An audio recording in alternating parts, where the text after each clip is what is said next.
This is a sports catastrophe production.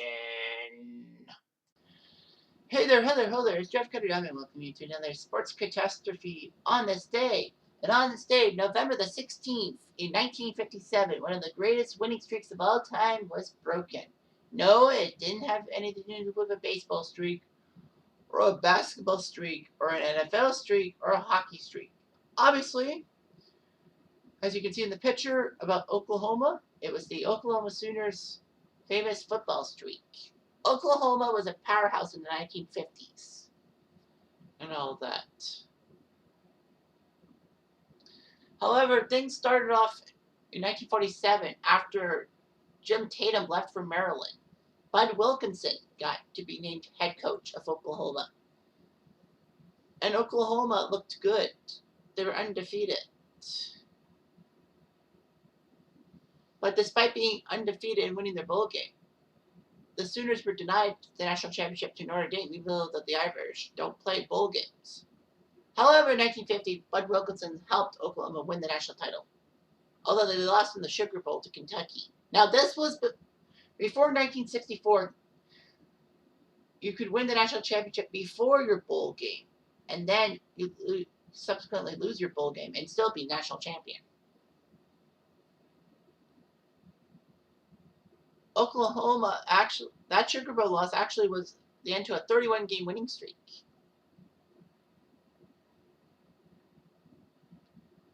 Anyway, Oklahoma had a Heisman Trophy winner by the name of Billy Vessels in 1952.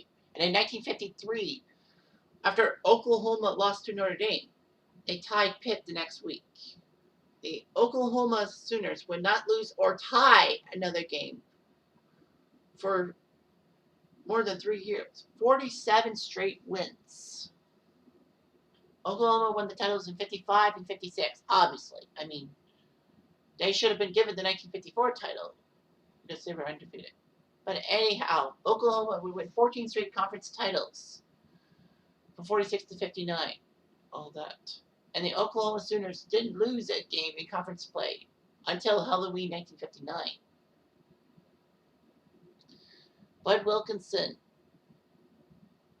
surprised everyone by just being that good and all that. Anyhow, Oklahoma was going through a 47-game streak, and they would take on the Notre Dame Fighting Irish in November 1957, where ironically, that was the team that was the last team to beat them. In a shocking 7-0 win in Norman, Oklahoma, the Irish won, hitting Oklahoma's undefeated streak of 3 years and breaking it. Nowadays, most teams play 12 games plus a bowl game. If you play 12 plus a bowl game, well, actually, if you were undefeated in every regular season game, even if you don't consider it bowl games, you would have to do it 4 straight years to get to 48. Break that.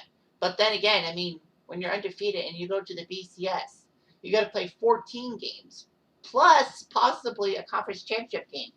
You come from a school that does that, and I think they did it. So that's 15. So you have to win 3 straight years, practically. You have to practically go undefeated for 3 straight years. So anyway,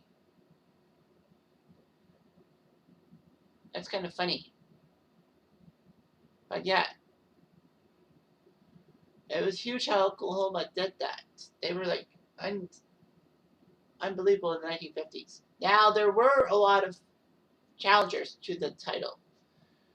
USC, if you remember correctly, in the mid-2000s, had a good run of like 34 in a row before Texas beat them in the 2006 Rose Bowl. Of course, that kind of doesn't count because they were stripped of their title because of Reggie Bush's recruiting violations and all that he took improper payments, and Reggie Bush had to give back his Heisman. If you remember correctly, USC got punished for that. The Miami Hurricanes had a good streak in the early 2000s that got broken controversially in that double overtime loss to Ohio State at the Fiesta Bowl in 2003. Yeah. How was that pass interference? And besides, the referee didn't throw the flag till much later, like 7 seconds after the fact.